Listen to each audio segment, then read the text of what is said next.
Friends, എല്ലാവർക്കും guide four കെമിസ്ട്രിയിലേക്ക് സ്വാഗതം. അപ്പോൾ ഇന്ന് നമ്മൾ ആൽഡിഹൈഡ്സിൻ്റെയും കീറ്റോൺസിൻ്റെയും പ്രിപ്പറേഷൻസ് ഫുള്ള്, അതായത് ഇൻഡിവിജ്വലി പ്രിപ്പയർ ചെയ്യാനായാലും അല്ല രണ്ടിനെയും കൂടി പ്രിപ്പയർ ചെയ്യുന്നതായാലും എല്ലാതും നമ്മൾ പഠിച്ചു കഴിഞ്ഞു. ഇനി നമുക്ക് ഇവരുടെ പ്രോപ്പർട്ടീസാണ് നോക്കാനുള്ളത്. അപ്പോൾ ആദ്യം നോക്കാനുള്ളത് ഫിസിക്കൽ പ്രോപ്പർട്ടീസാണ്. അപ്പോൾ നമ്മൾ ഫസ്റ്റത്തെ കമ്പൗണ്ട് എടുത്തു കഴിഞ്ഞാൽ ആൽഡിഹൈഡിൽ കേട്ടോ, ഫസ്റ്റത്തെ കമ്പൗണ്ട് എടുത്തു കഴിഞ്ഞാൽ അതാണ് HCHO അല്ലേ. അതൊരു ഗ്യാസാണ്, ഫോർമാൽഡിഹൈഡ് ഗ്യാസാണ്. ഇനി ബാക്കിയുള്ള ആൽഡിഹൈഡ്സ് CH3 CHO തുടങ്ങി ബാക്കിയുള്ള എല്ലാവരും ഒന്നല്ലെങ്കിൽ ലിക്വിഡ് അല്ലെങ്കിൽ സോളിഡാണ്. CH3 CHO എന്ന് പറയുന്നത് വോളറ്റൈൽ ആയിട്ടുള്ള ലിക്വിഡ്. വോളറ്റിലിറ്റി എന്ന് പറഞ്ഞു കഴിഞ്ഞാൽ പെട്ടെന്ന് അങ്ങോട്ട് ഇവോപ്പറേറ്റ് ചെയ്ത് പോകുന്നത് തന്നെയാണ് വോളറ്റൈൽ എന്ന് പറയുക. അപ്പോൾ വോളറ്റൈൽ ആയിട്ടുള്ള ലിക്വിഡാണ് CH3 CHO. ഇനി അടുത്തത് ketone CH3 C double bond CHO, CH3 C double bond CH3 എന്നാണ്. ഇത് ലിക്വിഡാണ്. ജനറലി കീറ്റോൺസ് എന്താണ്, ലിക്വിഡ്സ് ആണ്. ക്ലിയർ ആയോ? ഇനി ഇതിൽ ആദ്യത്തെ രണ്ട് ഫിസിക്കൽ പ്രോപ്പർട്ടിയാണ് നമുക്ക് പഠിക്കാനുള്ളത്. ഒന്ന് ബോയിലിംഗ് പോയിൻറ്റും പിന്നെ ഒന്ന് സോളിബിലിറ്റിയും. ഓക്കെ, സോളിബിലിറ്റി ഈ PDF ഉണ്ട്. ഞാൻ സൈഡിലായിട്ട് ഇത് ഇവിടെ എഴുതിയിരിക്കുന്നതാണ് സോളിബിലിറ്റീൻ്റെ. അത് നിങ്ങൾക്ക് ചെരിച്ച് നോക്കിയാൽ വായിക്കാം കേട്ടോ. അപ്പം ആദ്യത്തെ നമുക്ക് ബോയിലിംഗ് പോയിൻറ്റ് നോക്കാം. അപ്പോൾ ഹൈഡ്രോ കാർബൺസിനെയും ഈതേഴ്സിനെയും എടുത്ത് നോക്കിക്കഴിഞ്ഞാൽ അവരെക്കാട്ടും ബോയിലിംഗ് പോയിൻ്റ് ആണ് ആർക്കുള്ളത്, ആൽഡിഹൈഡ് കീറ്റോണിനുള്ളത്. So boiling point of aldehydes or ketones is higher than hydrocarbon or ether.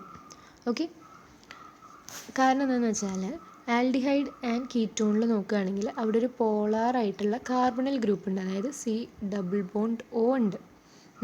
Aldehyde ആണെങ്കിൽ അതിൽ ഒരെണ്ണം ഹൈഡ്രജൻ സാറ്റിസ്ഫൈ ചെയ്യും, കീറ്റോൺ ആണെങ്കിൽ അതിൽ രണ്ടെണ്ണം ആൽക്കൈൽ ഗ്രൂപ്പ് സാറ്റിസ്ഫൈ ചെയ്യും. അപ്പോൾ എന്തായാലും എന്തുണ്ട്, ഈ പോളാറായിട്ടുള്ള കാർബണൽ ഗ്രൂപ്പ് ഉണ്ട്. അപ്പോൾ അതിൻ്റെ പ്രസൻസ് കാരണം നമുക്ക് ഇൻ്റർമോളിക്കുലർ അസോസിയേഷൻ വരും. കാരണം ഡൈപോൾ ഇൻട്രാക്ഷൻ ഉണ്ടല്ലോ, അത് കാരണം മോളിക്യൂൾസിൻ്റെ ഇടയിൽ എന്ത് വരും, അസോസിയേഷൻ വരും. സോ അതുകൊണ്ട് അവരുടെ ബോയിലിംഗ് പോയിൻറ്റ് ഹൈഡ്രോ കാർബൺ അല്ലെങ്കിൽ ഈഥറിനെക്കാട്ടും കൂടും. ഓക്കെ, പക്ഷേ boiling point of aldehyde or ketone are lesser than alcohol and carboxylic acid. Alcohol എന്ന് പറഞ്ഞാൽ എന്താണ്, ROH ആണ്. കാർബോക്സിലിക് ആസിഡ് എന്ന് പറഞ്ഞാൽ എന്താ, RCOOH ആണ്. അപ്പോൾ ഇവരെക്കാട്ടും ബോയിലിംഗ് പോയിൻറ്റ് കുറവാണ്.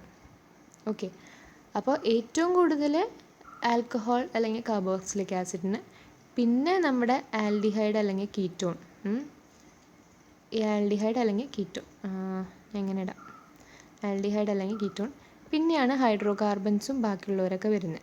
ഓക്കെ, അങ്ങനെയാണ് അതിൻ്റെ ഒരു അറേഞ്ച്മെൻറ്റ്. അപ്പോൾ ഏറ്റവും കൂടുതൽ ഉണ്ടാവുക ആൽക്കഹോളിനാണ്. എന്തുകൊണ്ടാണ് ആൽഡിഹൈഡ് അല്ലെങ്കിൽ കീറ്റോണിന് ആൽക്കഹോൾ അല്ലെങ്കിൽ കാർബോക്സിലിക് ആസിഡിനെക്കാട്ടും കുറവ്?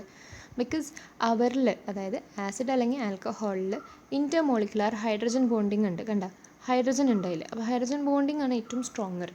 ഇൻ്റർമോളിക്കുലർ അസോസിയേഷനെക്കാട്ടും സ്ട്രോങ്ങർ ഹൈഡ്രജൻ ബോണ്ടിങ് ആണ്. അപ്പോൾ അതുകൊണ്ട് അവർക്കായിരിക്കും ഏറ്റവും കൂടുതൽ. പിന്നെ നമ്മുടെ ആൽഡിഹൈഡ് കീറ്റോൺ, പിന്നെയാണ് ഹൈഡ്രോ കാർബൺസ് അല്ലെങ്കിൽ ഈഥർ വരുന്നത്. ക്ലിയർ ആയോ? ഇനി സോളിബിലിറ്റീൻ്റെ കാര്യം. അപ്പോൾ HCHO CH3 CHO CH3 CO CH3, അതായത് ഫോർമാൽഡിഹൈഡ്, ആൽഡിഹൈഡ്, കീറ്റോൺ, ഇവരെല്ലാവരും വാട്ടറിൽ ഹൈലി സോളിബിൾ ആണ്. കാരണം എന്താ, അവിടെ ഹൈഡ്രജൻ ബോണ്ട് ഫോം ചെയ്യാൻ അവർക്ക് പറ്റുന്നുണ്ട്. ഓക്കെ, പിന്നെ ഒരു ശ്രദ്ധിക്കേണ്ട ഒരു കാര്യം എന്ന് പറഞ്ഞാൽ R ഗ്രൂപ്പിൻ്റെ സൈസ്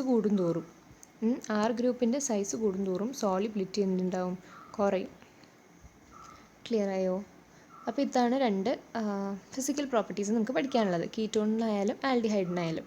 ഇനി അടുത്ത് നമുക്ക് കെമിക്കൽ പ്രോപ്പർട്ടിയിലേക്ക് നോക്കാം.